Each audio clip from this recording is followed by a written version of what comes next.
निकला आप गुरु जी लोगों ने? प्रणाम। हाँ, आप लोगों ने निकाला सारा? 28वां अध्याय निकला? शंभुनाथ जी, ईशोकांत जी, प्रकाश शर्मा जी, मुकेश जी। हाँ, निकाल निकाल दिया जी, निकाल। विविध का मतलब होता है अनेक प्रकार के। असित का मतलब होता है कुछ कुछ चबाकर खाने वाली चीजें। असित। पीत यानी पीने वाली चीजें।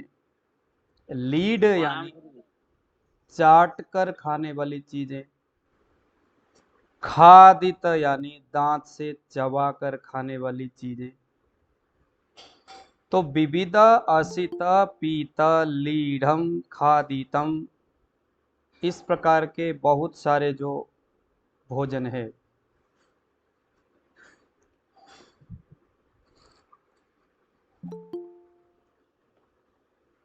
ये जो बहुत सारे जो भोजन है, ये विशेष करके प्रणाम गुरु जी। इन तमाम में से इन भोजनों का हमने आयुर्वेद में 4 भाग में विभक्त किया। कुछ जो है उसको चबा के खाया जाएगा, कुछ पी करके, कुछ चाट करके, कुछ दांत से टोक काट करके। ये 4 प्रकार से अन्नपान जब हितकर हो, उस आहार का जठराग्नि के बल से प्रदीप्त पंच महाभूताग्नि और धात्वाग्नि बिना व्यवधान के निरंतर काल की गति की तरह अविश्रांत भाव से परिपाक कर रही हो। साथ ही सभी धातु अग्नियां अन्नपान के परिपाक से उत्पन्न हुए अन्न रस को समस्त शरीर में पहुंचाने वाला व्यान वायु और रस को वहन करने वाले स्रोत निर्विकार रूप से क्रियाशील हो। ऐसी ही स्थिति में यह अन्नपान संपूर्ण शरीर की वृद्धि करता हुआ शरीर में बल, वर्ण और आरोग्य और आयु को देने वाला है। यही 4 प्रकार का जो ये अन्न है, हमारे धातुओं का निर्माण करता है, धातुओं को पुष्ट करता है, सभी धातु का पोषण करता है, और हमारे शरीर की जो प्रकृति है, चाहे वो बीज प्रकृति है, चाहे वो दोष प्रकृति है, इन सभी का सुरक्षण करता है। विशेष करके आयुर्वेद ने यहाँ पर ये तमाम तरह के जो ये भोजन है, ये शरीर के अंदर जाकर के प्रथम द्वितीय तृतीय अवस्था पाक हम जो पहले पढ़ चुके हैं, ऐसा कुछ हो करके शरीर में दोष का निर्माण और धातुओं का निर्माण करता है। ये सारे हम लोगों ने पहले पढ़ते हुए आ चुके हैं, है ना। अब हम जाएंगे इसमें, ये इस अध्याय का जो सबसे जो महत्वपूर्ण जो बिंदु है, वो रसा आदि धातु जन्य रोग और उसके उपचार के बारे में ही हम, या 9वें जो सूत्र है, इससे ही हम यहाँ पर बात करेंगे, क्योंकि यही इस अध्याय का महत्वपूर्ण बिंदु है। अब यहाँ पर हम देखेंगे, अब ये नाड़ी परीक्षण के साथ भी इसको हम जोड़ करके ही देखेंगे। नाड़ी परीक्षण में अगर हमें रस धातु दिखाई दिया, तो उस पॉइंट में इसको भी आप यहाँ से आज से जोड़ते हुए जाइए। अश्रद्धा, अगर एक व्यक्ति के ये 4 प्रकार के जो असित, पीत, लीड, खादित, इस प्रकार के आहार से अशुद्ध धातुओं का निर्माण होता है या दोषों की व्युत्पत्ति हो जाती है, तो फलस्वरूप शरीर में सप्त धातुओं का जो चक्र है वो खराब पड़ जाता है। फलस्वरूप अगर रस धातु बिगड़ जाता है, यानी रस धातु बिगड़ने से जो कुछ शरीर में व्याधि और लक्षण दिखाई देता है, जिन्हें हम रस धातु के परीक्षण से भी पता लगा सकते हैं, और प्रत्यक्ष रूप से उसके लक्षणों को देख कर सुन करके भी हम अनुभव कर सकते हैं। तो 9वां नंबर वाला ये सूत्र हमें रस धातु से संबंधित जो व्यवस्था है, जो विकृति है, उसे बताता है। अश्रद्धा चारुतिस्यास्य वैरस्यामरसंगता रल्लासो गौरवम तंद्रा शांग मर्दो ज्वरस्तमा। यानी पहले नंबर में है अश्रद्धा। अब ये जो अश्रद्धा है विशेष करके रस धातु अगर दूषित हुआ है या रस प्रदोषज रोग के संदर्भ में अगर हम बात करेंगे, आपका आहार विहार ने रस धातु को विकृत किया है, तो निश्चित उस व्यक्ति में अश्रद्धा, भोजन के प्रति अश्रद्धा होगी। नाड़ी परीक्षण में अगर रस धातु दिखे तो क्या कह सकते हैं हम, भोजन के प्रति अश्रद्धा। अब ये भोजन के प्रति अश्रद्धा कौन सा दोष दे सकता है? या ये कफ दे सकता है या ये वायु दे सकता है, क्योंकि मंदाग्नि ही भोजन के प्रति अश्रद्धा का मूल कारण है। हमारे जो बोधक कफ है वो अगर, जैसे हम नाड़ी में भी सीखते आ चुके हैं, बोधक कफ अगर बिगड़ जाए, बोधक कफ की मात्रा जो है विकृत अवस्था में हो जाए, नाड़ी में बोधक कफ अगर दिखने लगे, तो यह भी अश्रद्धा भोजन के प्रति बन सकता है। और शरीर में अगर वायु दिखे, विशेष करके उदान वायु हो, तो यह एक प्रकार से वात वृद्धिकर अवस्था से हृदय, और ये जो 10 प्राणायतन बाद में हम पढ़ेंगे, इसके बाद का जो अध्याय है 10 प्राणायतन, वह जो 10 प्राणायतन जहाँ पर प्राणों का आयतन होती है, उस स्थान में भी अगर वायु वृद्धि हो जाता है, उसको डिसबैलेंस करता है, तो भी अश्रद्धा। बढ़ने वाला वायु अग्नि को मंद करके भोजन के प्रति अरुचि पैदा करता है। दूसरे नंबर में है अरुचि।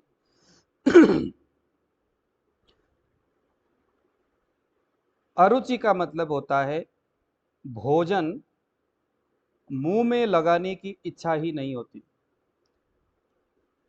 अश्रद्धा कुछ भी खाने का इच्छा नहीं होता,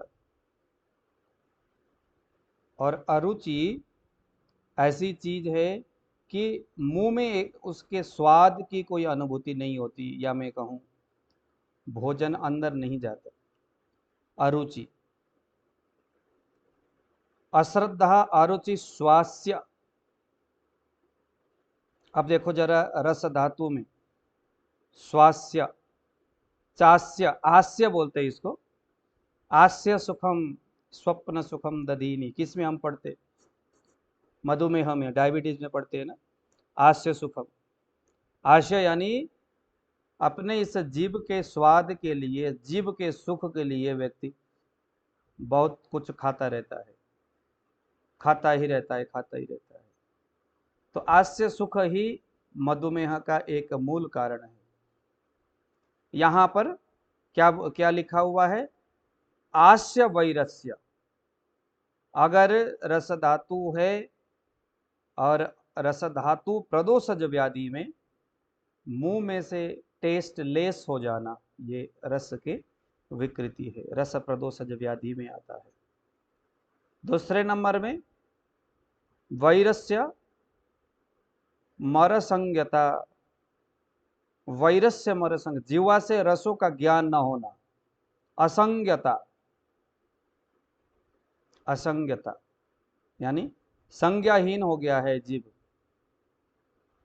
फीका फीका लगता है और जीभ में कोई रस का पता ही नहीं चलता है। कौन सा धातु विकृत हुआ होगा? रस धातु विकृत हुआ होगा। आयुर्वेद में जब हम डायग्नोस करते हैं तो 7 धातुओं के सामने रखना है। रस प्रदोषज व्याधि, रक्त प्रदोषज व्याधि, मांस प्रदोषज व्याधि, मेद प्रदोषज, ये आपके लेटर पैड में होनी चाहिए।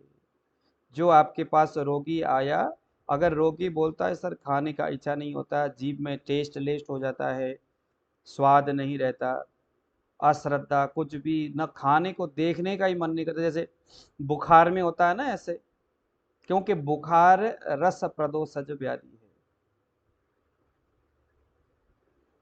तो जितने भी वह जो रस प्रदोषज व्याधि है वहां यह होना कंपलसरी है।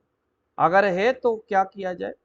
रस धातु के अग्नि ही विकृत हुआ होगा, क्योंकि धातुओं के अपने अपने अग्नि। तो अग्निवर्धक कुछ ऐसी क्रियाएं करनी चाहिए। फिर देखना जरा, रल्लासो। रल्लासो का मतलब है जी मचलना, वोमिटिंग टेंडेंसी जैसी स्थिति होना। रल्लासो। गौरवम, शरीर में भारीपन। तंद्रा, तंद्रा यानी उबासी आता रहता है। अंग मर्दो, शरीर में अंग मर्दन होता है, यानी शरीर एकदम, कुछ लोग बोलते हैं सर कपड़े जब लगाते हैं तो कपड़े से जब टच करता है तो भी ज़्यादा दर्द होती है शरीर में। बुखार आने से पहले आप रोगी से पूछो, बुखार आने से पहले शरीर टूट जाता है, अंग अंग से दर्द होती है, टूटने जैसा दर्द होता है, जो जॉइंट से वहां एकदम सुई चुभने जैसा एक प्रकार से ऐसा होता है। तो अंग मर्द है ये, मर्दन होता है, बहुत बेचैनी सी हो जाती है, दर्द होता है एक तरह से। यह भी रस प्रदोषज व्याधि है। तो व्याधि की स्थिति को हमें समझते हुए जाना है। उसके बाद ज्वरस तमह, बुखार आ सकता है। तमह, आंखों के सामने अंधकार छाया जाता है, आंखों के सामने तिमिरांधकारम। जैसे कुछ लोग बोलते हैं सर चलते चलते जब बैठ करके खड़े हो जाते हैं ना तो आंखों के सामने अंधेरा आ जाता है। कोई बोलते हैं सर आंख बंद करते तो तारे दिखने लगता है, ऐसा बोलते हैं ना, हमेशा ही तारे दिखते हैं उनको, यानी रस प्रदोषज व्याधि। समझते जाओ कहाँ कौन से धातु में क्या कुछ हो रहा है। जब आपको सिम्टम से पता चल जाए तो कोई दिक्कत नहीं है। नाड़ी देखो, रस धातु में कफ पित्त वात, अरे महाराज आप तो जो दोष है जिस धातु से, इसमें ज्वर प्रकरण का जितने भी जो क्वाथ है, अभी बुखार होने से पहले की बात है, इस सब होने के बाद बुखार होना तय है। बुखार के संदर्भ में, ज्वर के संदर्भ में, ज्वर के पूर्व रूप के अवस्था है, इनमें से बहुत सारे। अंगमर्द पूर्व रूप है, रल्लासो वोमिटिंग टेंडेंसी पूर्व रूप है, शरीर में दर्द होना ये पूर्व रूप है, सारे पूर्व रूप। पूर्व रूप का मतलब अभी बुखार अब आने ही वाला है, बस बुखार आने ही वाला है। तो ज्वर में बताया गया है कि एक वोमिटिंग, बमन करा दो, कफ के जैसे लक्षण दिखते तो, पित्त जैसा लक्षण पूर्व रूप में दिख रहा है तो विरेचन करा दो। उससे क्या होगा, दीपन पाचन देकर के विरेचन करा लो, थोड़ा लंगन वंगन करा लेना, तुरंत सद्य विवेचन बमन करा दो। करते ही जो अपक्व अवस्था में जो कच्चा आम है वो बाहर निकल जाएगा। लेकिन जब अगर पूर्व रूप से रूप अवस्था में, अब ये पूर्व रूप क्या है, रूप क्या है, अभी हम ये निदान स्थान में जाके देखेंगे। तो ज्वर आने से पहले जो जो लक्षण रोगी में दिखाई देता है, आंखों के सामने अंधेरा छा जाना, ये सबसे बड़ा पूर्व रूप है ज्वर का। ऐसा कुछ होता है, नाड़ी परीक्षण कर लो, रोगी की स्थिति देखो, कफ पित्त वात क्या कुछ है। ज्यादातर तो कफ ही दिखता है। स्थिति को देख करके सद्य बमन करा दो, बमन कराने के बाद घृत सेवन कराओ, बस बन गई बात।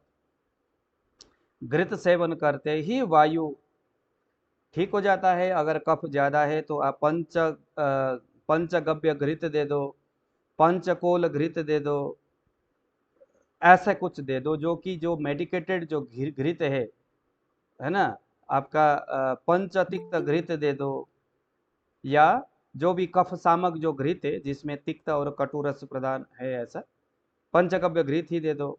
नहीं तो कल्याण घृत दे दो, महाकल्याण घृत दे दो, बमन होने के बाद, बन गई बात। लेकिन ये घृत और बमन ये बुखार सोनो होने के बाद नहीं देना है, फिर तो लंघन ही करना है। ज्वर प्रकरण अभी निदान में आने वाला है, बहुत जबरदस्त। मैं आपको सिंपल तरीके से ऐसा ज्वर प्रकरण पढ़ाऊंगा कि आप लोग कहोगे यार वाकई में दिमाग में बैठ। लेकिन हाँ ये है कि थोड़ा दिमाग में रखने वाली बात है, रखना चाहिए। अब हम पढ़ते भी जाए और दिमाग से चीजें बाहर निकलते भी जाए तो अच्छी बात नहीं है। मैं आपको ज्वर प्रकरण ऐसे पढ़ाऊंगा कि 2 दिन में पूरा ज्वर खत्म कर दूंगा।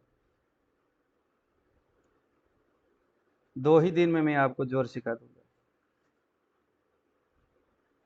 मोटे मोटी बातें पहले समझ में आ जाए, बाकी पुस्तक में तो अष्टांग क्या सुश्रुत में तो बहुत सारी ऐसी बातें हैं ही, लेकिन शॉर्टकट तरीका से समझेंगे हम। तो क्या क्या हो गया? अंगों में पीड़ा, बुखार आना, रस प्रदोष व्याधि, पांडु रोग, एनीमिया जैसे कंडीशन होना, स्रोतों में रुकावट, कहीं ब्लॉकेज हो रहा है, स्टिफनेस हो रही है, शरीर एकदम भारी भारी सा लग रहा है। और उसके बाद क्या आ गया? स्रोतसम रोधः क्लैब्य। क्लैब्य का मतलब है नपुंसक होना, नपुंसक होना यानी सेक्सुअल पावर की कमी होना, रस प्रदोषज व्याधि। अंगों में शिथिलता, देखो क्लैब्यम सादः, साद यानी शिथिलता, शरीर में, शरीर एकदम ढीला हो जाता है, शिथिल हो जाता है।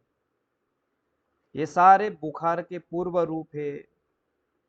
कृशांगता, शरीर जो है अंगों में कृशता आ जाती है, थोड़ा दुर्बल सा हो जाता है। नासोग्ने रयथा कालम, अग्ने, नासो अग्ने, अग्नि का नाश हो जाता है, यथा कालम, यथा कालम नासोग्ने, यथा कालम बलयः, अभी उम्र हुआ भी नहीं है लेकिन शरीर में झुर्रियां पड़ गया। बलय यानी बलित पालित बोलते हैं ना, बलय यानी शरीर के, शरीर में झुर्रियां पड़ जाना। बलय शरीर जो है झुर्रियां पड़ जाता है, बलयः यानी झुर्रियां पड़ना। पलितानी च, पलित कहते हैं सिर के बाल सफेद हो जाना। एषः सर्वे रस प्रदोषजा रोगः, ये सभी क्या है? रस प्रदोषज रोग है। ऐसे लक्षण वाला कोई रोगी दिखता है, रस धातु के संबंधित ये रोग है। हमें चिकित्सा, कोई भी रस धातु के जो रोग है, बहुत सारे रोग है, चाहे वो डायबिटीज हो, चाहे वो अर्श हो, चाहे वो ज्वर हो, चाहे वो अतिसार हो, चाहे वो XYZ मंदाग्नि हो, चाहे कुछ भी हो, सभी रोग से पहले आपको यह चीजें दिख सकता है। ऐसे ऐसे लक्षण दिखे, समझ लो रस प्रदोषज अवस्था है, रस धातु की विकृति है। समझ लेना चाहिए कि यह दोष तो विकृत है, लेकिन धातु भी विकृत है। अब इस धातु को विकृत किसने किया, यानी किस, क्योंकि धातु खुद से तो विकृत होते नहीं, हम पढ़ते आ चुके। किसने किया? कफ ने किया है, तो कफ सामक चिकित्सा। पित्त ने किया है, पित्त सामक चिकित्सा। वायु ने किया है, वायु सामक, वात सामक चिकित्सा। लेकिन अब ये सामक का बड़ा झोल है, झोल का मतलब है बड़ी वैसी चीजें हैं, कंफ्यूजन वाली बात है। मान लो कि किसी को बुखार आने वाला है, तो बुखार आने में उस व्यक्ति का, बुखार क्यों आया? क्योंकि बिना कोई कारण तो कुछ होता नहीं है, और जो कुछ भी होता है उसका वंश परंपरा बगैर उस कारण के तो चलता नहीं है, बगैर उस कारण के। कहीं पर भी जैसे आतंकवादी है, तो आतंकवाद तब तक नहीं पनप सकता, नहीं बढ़ सकता, जब तक उसको श्रेय देने वाले उस देश में कोई ना कोई ना हो। श्रेय देने वाले जब तक रहेंगे तब तक आतंकवाद पनपता रहेगा। जब श्रेय देने वाले बंद किए जाएंगे, जेल में ठूसे जाएंगे, मार दिए जाएंगे उसको आश्रय देने वाले लोग, तो अपने आप आश्रित जो ये सारे चोर डाकू आतंकवाद अपने आप नष्ट हो जाएगा। समझने वाली बात है, शरीर के अंदर भी कोई व्याधि प्रकट हो गया तो बगैर कारण तो व्याधि कभी हो ही नहीं सकता, कोई ना कोई कारण तो होगा ही। जैसे एक आदमी खांसता था और सिगरेट पीता था, खांसी का कारण तो सिगरेट ही है। या अगर वो सिगरेट नहीं भी पीता है तो कुछ न कुछ तो है ही कोई कारण, बगैर कारण तो उसको खांसी हो ही नहीं सकता, हो ही नहीं सकता। जब तक उस दोष के गुण को वृद्ध करने वाला कोई आधार ना मिल जाए तब तक गुण की वृद्धि होगी नहीं, कुछ तो होगा ही। तो उसको टटोलना चिकित्सक का काम है, विशेष करके आयुर्वेद का। एलोपैथ का काम नहीं है, वो नहीं करते, टाइम नहीं होता। वही चिकित्सक सफल है आयुर्वेद में जो रोगी के उस कारण का निरीक्षण करे। निदान स्थान में वो सारी चीजें हम पढ़ेंगे। जैसे मैंने बताया, खांसी है तो निश्चित है सिगरेट पीता होगा, धुएं धूल मिट्टी में जाता होगा, किसी चीज से एलर्जी होगी। एलर्जी करने वाले कोई तो है जो उसके संपर्क में व्यक्ति रहता है। तो खांसी के जो कारण आयुर्वेद ने बताया है, उन सभी कारणों के ऊपर हमें स्टडी करना होगा। हमें मालूम होना चाहिए कि खांसी के कौन कौन से कारण है, निज कारण, आगंतुक कारण, ये हम बाद में पढ़ेंगे। बुखार है तो कौन कौन से कारण होंगे निज और आगंतुज में, आगंतुज के क्या क्या, निज के क्या क्या, उसको पूछना होगा। पूछ करके पता लगाना होगा, उसके बाद चिन्हित करना होगा कि ये कारण है। फिर देखना होगा कि एक नंबर वाले कारण इस दोष को बढ़ाता है, दूसरे नंबर वाला कारण इस दोष के इस गुण को बढ़ाता है, उसको चिन्हित करना है। उसके बाद उस दोष के उस गुण से बढ़ने वाला यह जो समस्या है, उसके विपरीत कौन सा गुण होगा और उसकी चिकित्सा करे। जैसे अगर कोई आदमी धूम्रपान करता है तो इससे शरीर में क्या क्या बढ़ सकता है, पित्त के आम स्वरूप है, कफ के गुण बढ़ेगा, है ना, क्योंकि वो पिछिल है, वो स्थिर गुण प्रकट करने वाले हैं। तो स्थिर गुण बढ़ सकता है, पिछिल गुण बढ़ सकता है। तो इसके विपरीत जो है, तो पहले तो सिगरेट को छुड़ाना है, वो कंपलसरी है। जब तक पीता रहेगा तब तक हेतु रहेगा, तो खांसी ठीक नहीं होगी। सिगरेट को छोड़ना पहला काम है, निदान परिवर्तन बोलते हैं आयुर्वेद में इसको।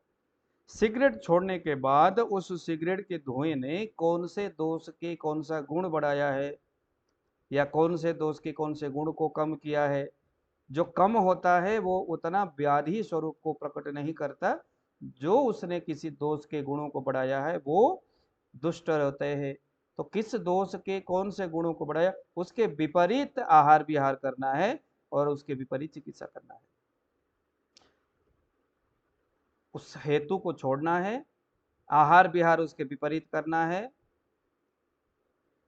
और चिकित्सा उसके विपरीत करना है। भाई ये तीन चीजें हर तरह के रोग में हम कर सकते हैं। रस प्रदोष जो व्याधि है, तो उस व्याधि का कारण तो कुछ होगा ही, कारण को टटोलना है।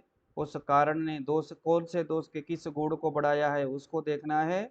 उस गुण को हम कैसे ठीक कर सकते, विपरीत गुण कौन सा है, उसकी वृद्धि कैसे करें, ये सारी चीजें हम एक एक करके यहाँ समझना होगा। तो दूसरे नंबर में हम देखेंगे जरा रक्त प्रदोषज व्याधि, 11 नंबर, वक्षन्ते रस दोषजा। रस प्रदोष, रस दोष दोष, एक सेकंड, रक्त दोषजा। आपके आहार विहार, ऊपर जो हम लोगों ने पढ़ा, असित, पीत, लीड, खादित, ये जो 4 प्रकार के जो आहार है, और आपके उसी प्रकार के जो दैनंदिन जो दिनचर्या है, उससे जो शरीर में दोष विकृत हुआ, विकृत दोष शरीर में रक्त धातु को दूषित किया है। तो दूषित करने से क्या क्या लक्षण शरीर में दिखेगा, क्या क्या रोग दिखेंगे। तो कुष्ठ सबसे पहले ही बोल दिया इन्होंने। कुष्ठ, कुष्ठ का मतलब क्या है, जितने भी प्रकार के चर्म रोग है, ABCDEFGH, क्या क्या हो सकता है चर्म, यानी उसके त्वचा में कुछ भी है, वो सभी कुष्ठ के अंतर्गत आएगा। कुष्ठ का मतलब सिर्फ लेप्रोसी नहीं है, कुष्ठ का मतलब वो तमाम रोग, चाहे फेस में फोड़े फुंसी आ जाए, ब्लैकनेस है, डार्कनेस है, झइयाँ पड़ जाना, झइयाँ पड़ जाना, क्या दाग लग जाना, घाव हो जाना, खुजली हो रहा है, जो कुछ भी त्वचा के ऊपर होता है वो सब के सब कुष्ठ के अंतर्गत आएगा। मेरे वेबसाइट अभी बस तैयार होने वाला है, एक ज्वर प्रकरण रह गया, बाकी सब कुछ मैंने लिख दिया। वहाँ पर आप लिखोगे ना कि मेरे को स्किन डिजीज है, तो तुरंत वेबसाइट आपको कुष्ठ प्रकरण में ले जाएगा, क्योंकि सबके सब उसके कारण है, उसके जो है वो सभी रक्त प्रदोषज व्याधि है। कुष्ठ जो है रक्त प्रदोषज है। कुछ तो है जो रक्त को दूषित करने वाली आहार विहार हुआ है, कुछ तो हुआ ही है, तभी ये रक्त दूषित हुआ है। कुष्ठ। दूसरे नंबर में आया पीड़का, विसर्प। कुष्ठ विसर्प पीड़का। विसर्प मतलब होता है, आप यह भी कुष्ठ ही है, विसर्प भी। और कुष्ठ के कई सारे प्रकार है, तो लोगों को थोड़ा समझाने के लिए विसर्प बोल दिया। विसर्प का मतलब होता है त्वचा के ऊपर छोटे छोटे दाने होते हैं, और ऐसा लगता है जैसे कि किसी एक जगह में छोटे से गिलास में से हमने पानी डाला था, वो पानी बिखर गया। विसर्प को हम इस तरह से समझ सकते हैं, पानी बिखर गया। प्रकृति ने विकृत अवस्था का जो रक्त है उसको स्किन के किसी एक स्थान में ले जाकर के उड़ेल दिया। उसके परिणाम क्या होगा, उतने जगह में वो जो विसर्प रूपी जो वो दाद है, वो फोड़े जैसा जो है थोड़ा लाल लाल होता है, छोटे छोटे दाने होते हैं, और उतने एरिया में एकदम जैसे पानी फैल गया हो इस तरह से फैला हुआ रहता है, वह है विसर्प। पीड़का, पीड़का का मतलब है फोड़ा फुंसी। थोड़े थोड़े जो बड़े बड़े जो फोड़े होते हैं, वो पीड़का इस कैटेगरी में आता है। रक्त पित्त। अब ये जो है रक्त पित्त, पित्त और रक्त दोनों ही अपने अपने आशय से विकृत होते हैं, वृद्धि को होते हैं। क्योंकि पित्त जो है वो रक्त धातु का मल है, पित्त। तो रक्त धातु जब विकृत होता है तो अधिक मल की उत्पत्ति हो जाती है। उसी रक्त में पित्त निर्माण होता रहता है, बढ़ता रहता है, बढ़ता रहता है, और बाद में आश्रय न मिल करके बाहर निकल जाता है स्रोतसों से, और उसके बाद स्किन में कई जगह ये रक्त पित्त जो है वो आपको दिखाई देता है। कभी स्किन से लाल लाल से खून निकलते, कभी आंखें लाल हो जाती है, कभी आपकी स्किन वैसे लाल हो जाता है, कभी कान से ब्लड आता है, कभी मल द्वार से ब्लड आता है। अब मल द्वार से ब्लड आने का मतलब एक तो बवासीर से भी आता है, लेकिन अगर आपको लगता है कि भाई बवासीर जैसी कोई कंडीशन है ही नहीं, बवासीर का कोई स्थिति है ही नहीं, न तो दर्द होती है, न तो कोई फोड़े फुंसी है, न तो वहाँ पर किसी प्रकार का मस्से है, कुछ नहीं है, लेकिन फिर भी सहज ब्लड अगर मल द्वार से निकलता है तो इन्हें हम क्या कहेंगे, रक्त पित्त कहेंगे। तो यह रक्त पित्त भी रक्त प्रदोषज व्याधि है। बवासीर कौन से धातु वाला है, ज्यादातर मांस धातु का ये व्याधि है, लेकिन रक्त पित्त जो है ये रक्त प्रदोषज व्याधि है। अब आ गया रक्त प्रदर। रक्त प्रदर जो है यह रक्त प्रदोषज व्याधि है। लेडीज में जो ये लिकोरिया, जहां से ब्लड जो है रेडनेस, रेड कलर का ब्लड जो निकलता है, यह जो रक्त प्रदर है, तो यह भी हमें, यह इसे क्या समझना है, यह रक्त प्रदोषज व्याधि है। तो चिकित्सा करते वक्त हमें क्या समझ में आना चाहिए, यह ब्लड की विकृति है। तो रक्त शोधक हम दवाई देते हैं ना, जैसे मंजिष्ठा देते हैं, माँ मंजिष्ठादि क्वाथ देते हैं, नाड़ी से बस दवाई देते वक्त हम लोग अभी तक क्या कर रहे थे, अरे हाँ यार आपको तो रक्त प्रदर है। चिकित्सा में हम लोग एलोपैथ के जैसे सोचते हैं हमेशा। बेसिकली हमारी आदत इतनी खराब हुई है, क्योंकि यह चीजें जो सूत्र हमें दिमाग में है नहीं। चिकित्सा करते वक्त, लिकोरिया का चिकित्सा करते वक्त क्या दिमाग में रहनी चाहिए, यह रक्त प्रदोषज व्याधि है। भाई इतना दिमाग में रह जाए तो हमारा चिकित्सा बहुत आसान होगा। हमने वो दवाई देना है जो इसके रक्त को शोधन करे, रक्त की अग्नि को मजबूत करे, उसकी आहार विहार सब कुछ सुधर जाएगा, सब कुछ ठीक हो जाएगा। बस दिमाग में सूत्र का यह जो परिपाठी है ये वैसे आना चाहिए, रक्त प्रदोषज। अगर किसी के, अब देखो जरा, गुदम मेढ्रास्य पाकस्य, मूत्र मार्ग और गुद मार्ग। मूत्र मार्ग मूत्राशय के अंदर या बाहर, गुद यानी मल द्वार के अंदर या बाहर, रेक्टम के अंदर या बाहर कहीं अगर स्वेलिंग हो जाए, सूजन हो जाए, पाक हो जाए, बेसिकली पक जाए उस जगह में, तो यह भी रक्त प्रदोषज व्याधि है। गुदपाक बोलेंगे, तो गुदपाक बोल करके हम लोग क्या करते हैं, हाँ यार ये तो भगंदर है, भगंदर हम लोग समझते हैं। लेकिन यह क्या है, अगर गुद में पाक होती है, मल द्वार पक जाता है, लिंग पक जाता है तो क्या होगा, योनि पक जाता है तो क्या होगा, रक्त प्रदोषज व्याधि है। प्लीहा, प्लीहा अगर हो जाए, हाँ सॉरी, इसमें गुद मेड्रास्य, आस्य, आस्य यानी मुख, मल, मलाशय, मूत्राशय और मुख। कभी कभी क्या होता है कि मुंह एकदम पक जाता है, मुंह के अंदर बदबू सा आ जाती है, जीभ पक जाता है, ये सारे जीभ, मुंह, मुंह के बाहर जीभ, मुंह के अंदर, जहां कहीं भी अगर पाक हो जाता है, व्याधि क्या है, रक्त प्रदोषज व्याधि है। सिंपल सी बात है, कोई सोचने वाली बात ही नहीं है। हमारा व्याधि का नाम क्या है, हमने मुख पाक बोलना ही नहीं है, क्या बोलना है, जब रक्त प्रदोषण समझेंगे तो हमारा चिकित्सा एकदम स्पष्ट हो जाएगा।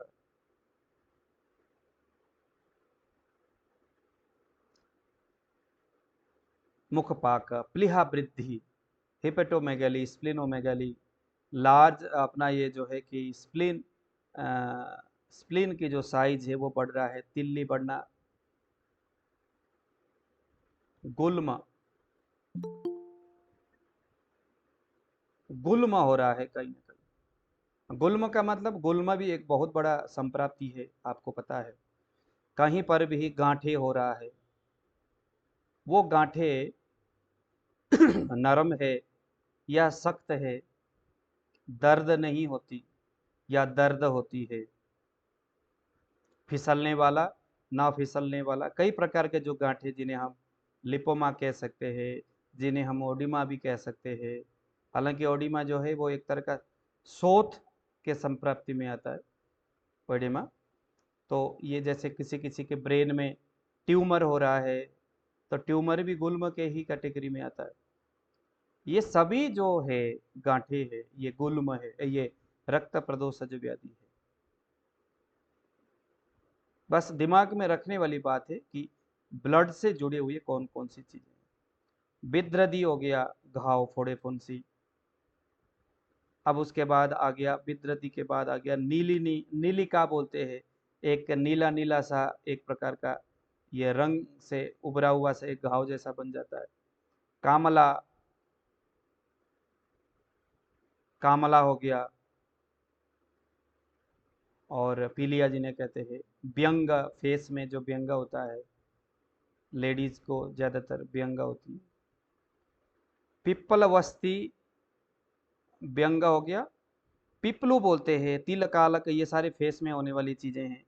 दद्रु, दद्रु पूरे शरीर में होता है। चर्मदल, ये सारे कुष्ठ में आ गए, दद्रु हो गया, तिल कालक हो गया, पिपलू, व्यंग, चर्मदल, ये सारे कुष्ठ में आ गए। तो इस तरह से ये सब के सब क्या है, देखो जरा आगे, सफेद दाग जो है, स्वित्रम, सफेद दाग, पामा, कोठ, लाल चकत्ते, कोष्ठास्त्र मंडलम, रक्त प्रदोषजा जायन्ते, ये सभी रक्त प्रदोषज व्याधि है। तो इन सारी चीजों को देख करके हमारी चिकित्सा, अगर कुछ समझ में नहीं आता, आपके सामने एक मंडल कोष्ठ को लेकर के कोई आ गया, या दद्रु को लेके आ गया कोई, चिकित्सा तो कुछ है ही नहीं, आपने कभी पढ़े नहीं, सुने नहीं।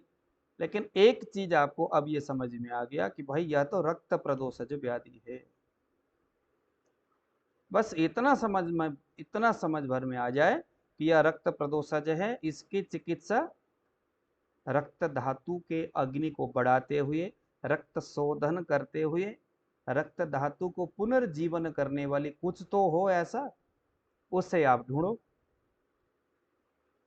ये जो महाकषाय हम पहले पढ़ते आ चुके हैं, बस उसको ढूंढो वहां से, रोगी को दे दो, काढ़ा के रूप में, टैबलेट के रूप में, पाउडर के रूप में, किसी भी रूप में दे दो, बन गई बात।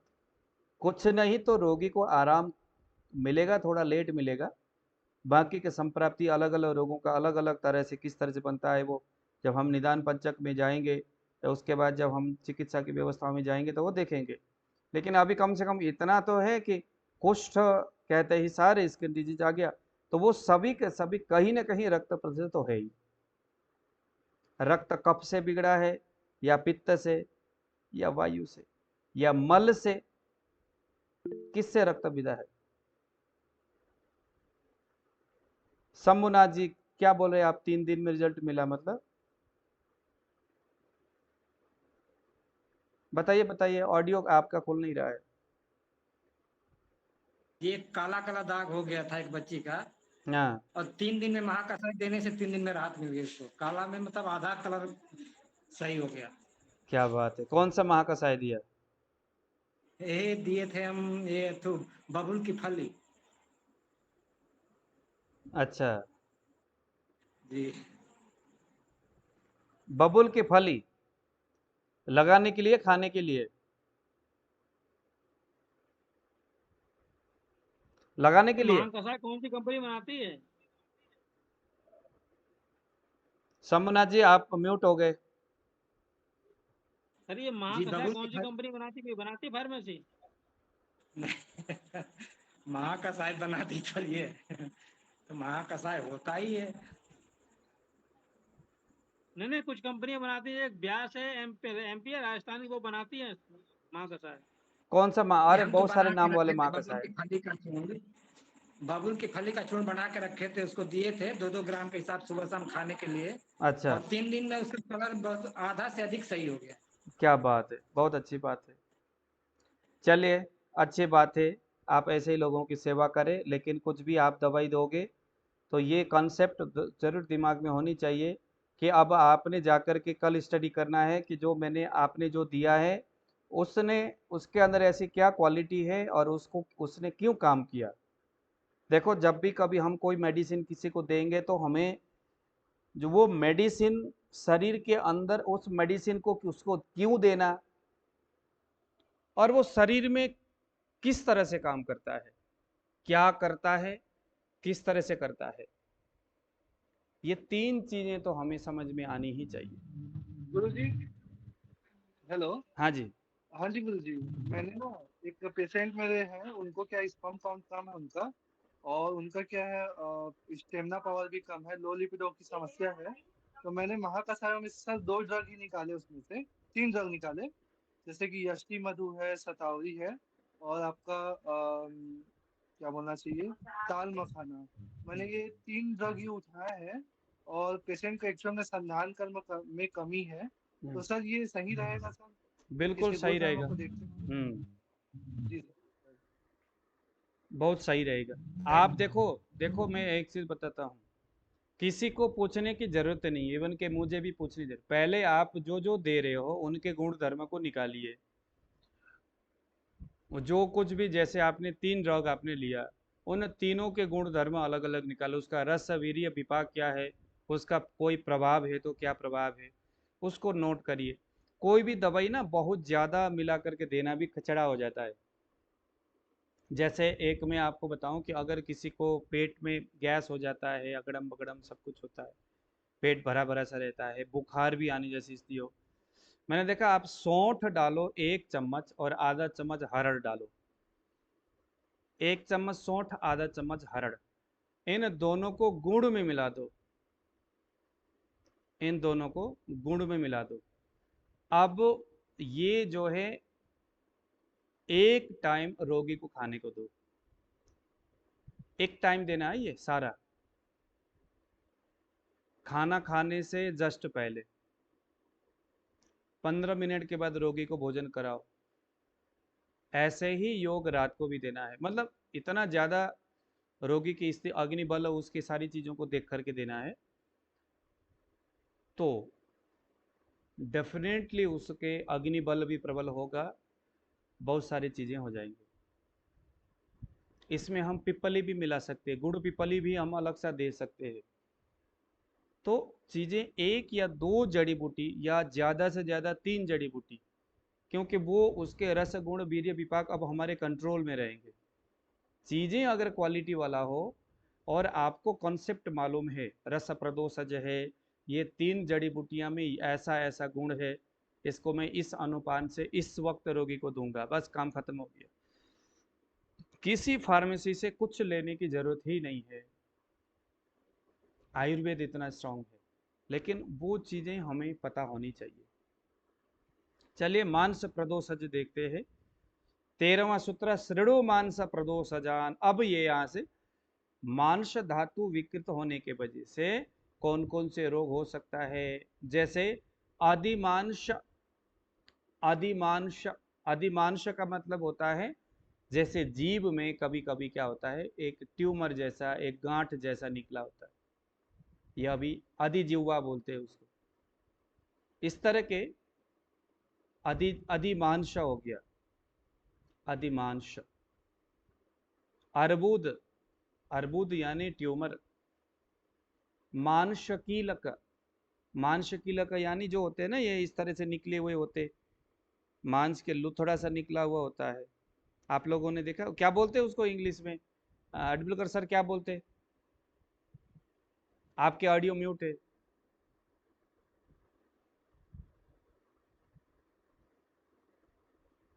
ओके, पॉलिप बोलते हैं, पॉलिप। पॉलिप नहीं, पॉलिप तो अलग हो गया सर, पॉलिप तो अलग हो गया, पॉलिप तो अलग हो गया। एक और होता है, इतने टुकड़े, छोटे छोटे टुकड़े होते, थोड़े लंबे लंबे से होते, मेरे भी यहाँ पर पड़ा हुआ है।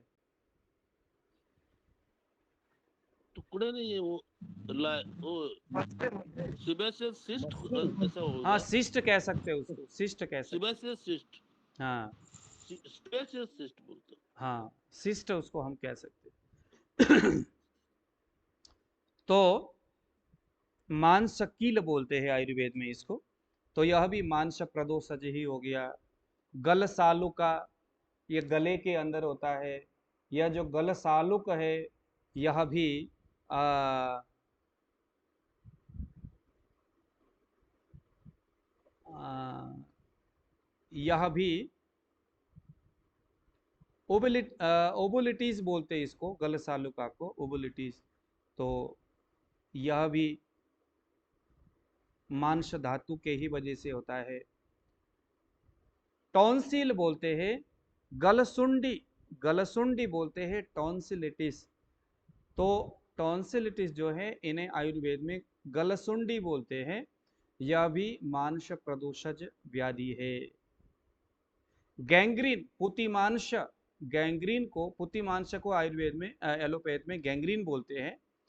तो यह जो गैंग्रीन है शरीर में, यह भी मांस प्रदोषज व्याधि है।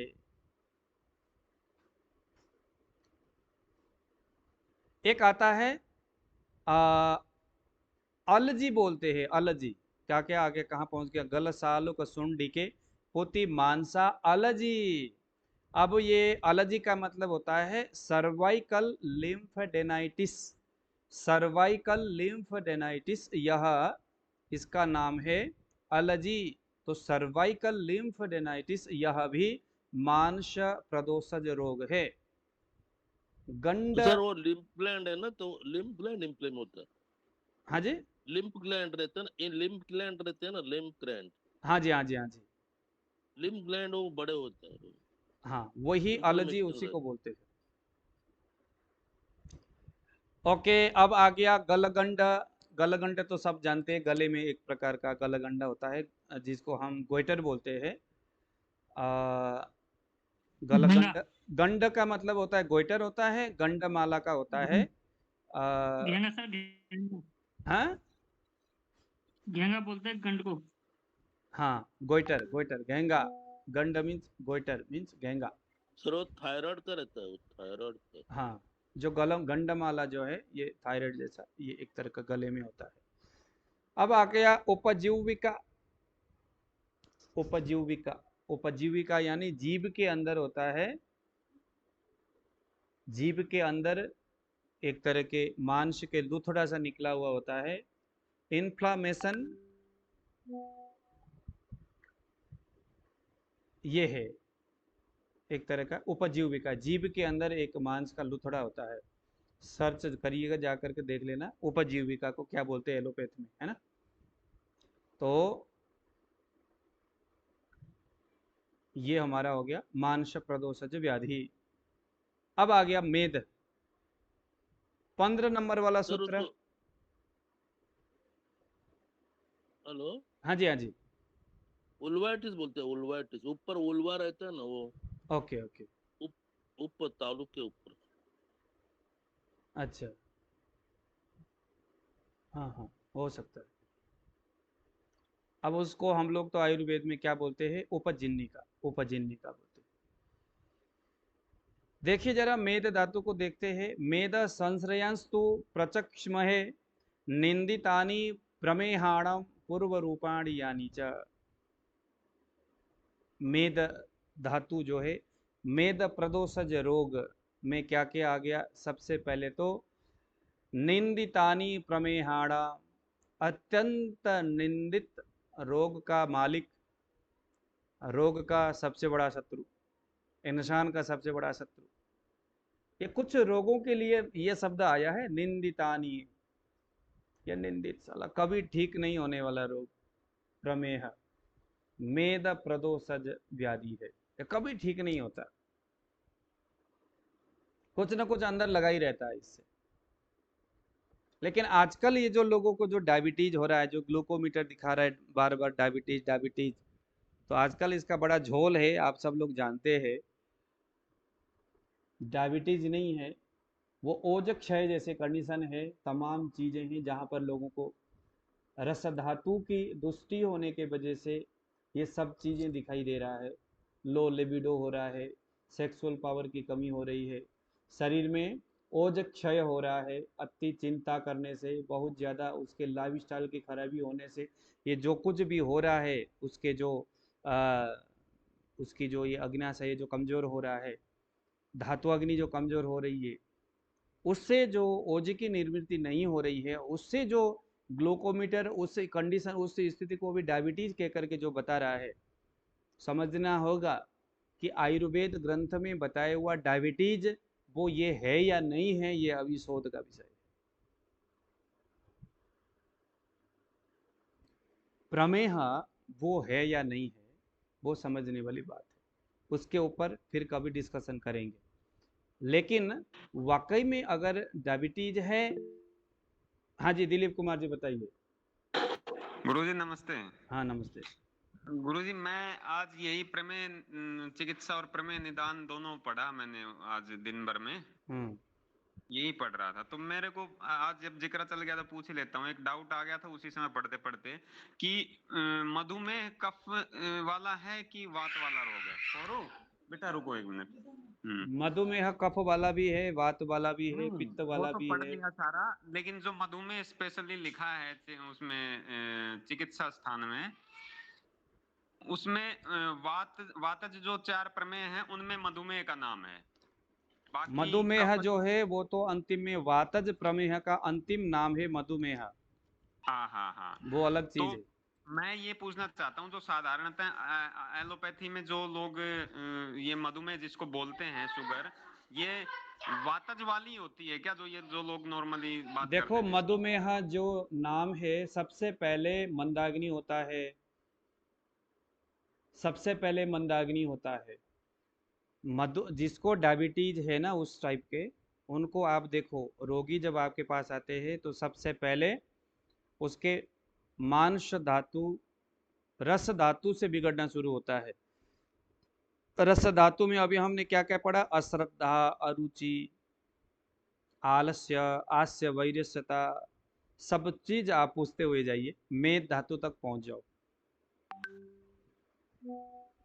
रस में जो अश्रद्धा है वो उसमें दिखेगा, नींद ज्यादा आएगा, और क्या क्या है, बस बैठे रहेगा, खाने को मिल जाए जो मुंह में। आस्य सुखम स्वप्न सुखम दधीनी। हाँ, स्वप्न सुखम, स्वप्न सुखम का मतलब क्या है, कुछ करना नहीं, बस सोते रहो, बस बैठे रहो, आराम आराम फरमाते रहो। दधीनी, दूध या दूध से बने हुए जो पदार्थ है उसके प्रति जीव उसका ये दूध पीना है, दही खाना है, घी खाना है, माखन, पनीर की सब्जियां, आय हाय चटोरा बोलते हैं जिन्हें हम, सब कुछ उसने खाना है। आस्य वैरस्य, ये हो गया। फिर रक्त प्रदोषज व्याधि, उसके बाद उसके शरीर में कुछ रक्तज व्याधि भी दिखता है, जैसे हम लोगों ने रक्त के बारे में जो संदर्भ में हम लोगों ने बताया था, उसको डायबिटीज हो सकता है, उसके मल द्वार से खून आना, ये सारी चीज़ें होती है। और उसको जो है कि अर्श वगैरह हो सकता है, मंदाग्नि होगा, ये सारे के सारे पूर्व रूप हमने टटोलना है उस रोगी में। उसके बाद प्रमेह हो गया, प्रमेह हो गया, प्रकृष्टेन मेह, शरीर में मेह की अधिक निर्मित हुई, जिधर देखो उधर जल, जल वर्गीय मेह, इधर भी मेह उधर भी मेह। फिर शरीर का जो झाड़ू पोछा लगाने वाली जो व्यवस्था है वो चरमरा जाता है। उसके बाद ये जो स्थिति है ये कफज है। जो प्रमेह है ना, सबसे पहले कफज है प्रमेह, मतलब कफज प्रधान ये रोग है प्रमेह, कफ प्रधान रोग। पहले कफ का ही रोग होगा, कफ की वृद्धि होगी, कफ कारक आहार विहार होगा। उसके बाद जब एक रोगी एक अनाड़ी डॉक्टर के पास जाता है, कहता है सर मुझे प्रमेह है, कैसा, अब वो डायबिटीज कह करके क्या कह देगा, नीम के पत्ते, कटु तीक्ष्ण और इस तरह की दवाई देगा, तिक्त और कटु रस वाला, ज्यादातर कटु रस। हाँ जी, आप एक काम करो ना, नीम के पत्ते खाओ, डायबिटीज गायब हो जाएगा। आप एक काम करो ना, आप जो है फलाना, आप क्या क्या बोलते हैं जितने भी बहुत सारे जो डायबिटीज में प्रयोग किए जाने वाले, करेला, जामुन, करेला खाओ जी, जामुन खाओ जी, हाँ, एक और इंद्रायण फल, इंद्रायण का फल खाओ जी, इंद्रायण के फल में ये करो जी, पाउडर बना के। तमाम तरह के जो तिक्त रस प्रदान जो द्रव्य है वो क्या करेगा, शरीर में पित्त को बढ़ाएगा और कफ को मंद करेगा। कफ जब मंद होगा तो वायु बढ़ जाता है। देखो तिक्त रस से क्या होगा, वायु बढ़ जाएगा और पित्त भी उच्छृंखल हो जाएगा एकदम, कफ माइनस में रहेगा और वायु, देखो मैं बता रहा हूँ, वायु, जो वायु है वो बढ़ जाता है तिक्त रस के अधिक सेवन से, तिक्त रस के अधिक सेवन से वायु बढ़ता है।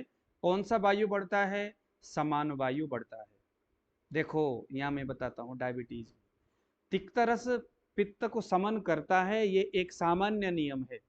लेकिन हमने देखना है कि जब आप इस तरह से, क्योंकि यह जो प्रमेय है यह समान वायु का एक विकृत अवस्था है, लेकिन ये विकृति कैसे हुई, ये हमारे गलत खान पीन और वो जो तिक्त रस हम ले रहे।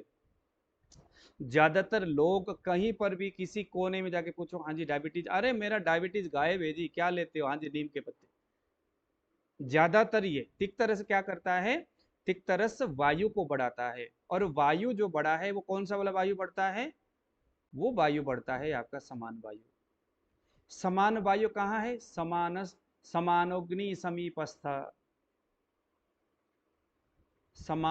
समानोग्नि समीपस्थ, समान वायु अग्नि पे, अग्नि के समीप रह करके जठराग्नि को बल देने का काम करता है। समान वायु बढ़ गया यानी क्या हो गया, अनवांटेड रूप से जठराग्नि को अब ये प्रबल कर रहा है, बढ़ा रहा है, लेकिन आग की प्रवृत्ति को नहीं बढ़ा रहा है, वो ऐसा ही फुक्का ज्यादा मार रहा है। इससे क्या होगा, शरीर में पित्त की विकृति होगी, पित्त बढ़ेगा लेकिन बेमतलब के, अग्नि वाला पित्त नहीं, ऐसा ही कच्चा पक्का पित्त बढ़ेगा। और बढ़ने वाला पित्त शरीर में अग्नि के, उसके शरीर में ताप की निर्वृत्ति करेगा, पैरों में जलन, हाथ में जलन, है, शरीर में झंझनाहट और जलन होना, बहुत ज्यादा भूख, रोगी बोलेगा बाद में सर भूख ज्यादा लग रही है, प्यास ज्यादा लग रहा है, बार बार यूरिन आ रहा है, बार बार ये सारे हो रहा है, क्या क्यों हो रहा है, उसके गलत कटु रस के अधिक सेवन से ऐसा हुआ। चिकित्सा में क्या करना चाहिए था, तिक्त रस पहले सेवन नहीं करना है, पहले लंघन कराना है, क्योंकि कफज है, आमज है, लंघन करना था, नहीं हुआ। फिर पित्त वृद्धि हुई, फिर रोगी डॉक्टर के पास गया, सर ये तो और बुरा हाल हो गया। अच्छा एक काम करो, पित्तज है तो उसको शीतल कोई दवाई दे दे। तो शीतल दवाई पहले से उसके पित्त बढ़ा, वायु बढ़ा हुआ है तिक्त रस से, समन वायु बढ़ा है। समन वायु किस रस से बढ़ा है, किस गुण से? तिक्त रस में जो रुक्ष गुण है उसके वजह से बढ़ा है। बढ़ा है कि नहीं बढ़ा? अब यहाँ पर पित्त समन करने के चक्कर में शीत दे देता है, शीत और रुक्ष दोनों मिलकर के क्या हो गया, वायु को बढ़ा दिया। अब वायु प्रबल रूप से बढ़ गया। बढ़ने वाला वायु शरीर को अत्यंत कृश करता है। अब ये साध्य से असाध्य के कैटेगरी में आ गया। अब ये वातज के रूप में डायबिटीज पर, पहले कफज था पित्त में परिवर्तित हुआ, चिकित्सक के गलत चिकित्सा व्यवस्था की वजह से वो वातज में परिवर्तित हो जाता है। तो ऐसे बिगड़ते क्रम में वायु जो है पूरे धातुओं का अवशोषण करता है। था ही नहीं, धातु तो बचा ही नहीं था, लेकिन फिर भी जो बचा कुचा जो शुक्र है, बचा कुचा जो वायु के जो स्थान है, उस जगह में जाकर के अपना वायु के रुक्ष शीत गुण वाला जो व्यवस्था है वो शरीर को कृश करता है, दुर्बल करता है, बचा हुआ अग्नि को नष्ट कर देता है, धातुओं को खत्म कर देता है। उस कंडीशन में फिर होता है मधुमेह। मधुमेह होता है। अब ये ऐसी स्थिति है, इसको हम बोलेंगे असाध्य। इसीलिए क्योंकि न तो हम, क्योंकि डायबिटीज कफज है, कफज रोग है, लेकिन कफ के हिसाब से चिकित्सा नहीं कर सकते, क्योंकि करोगे तो फिर कटु खाओगे तो वायु बढ़ेगा, तिक्त खाओगे तो जल वायु बढ़ेगा। वायु के हिसाब से स्निग्ध उष्ण दवाई खाओगे तो स्निग्ध खाओगे तो पित्त बढ़ेगा, कफ बढ़ेगा।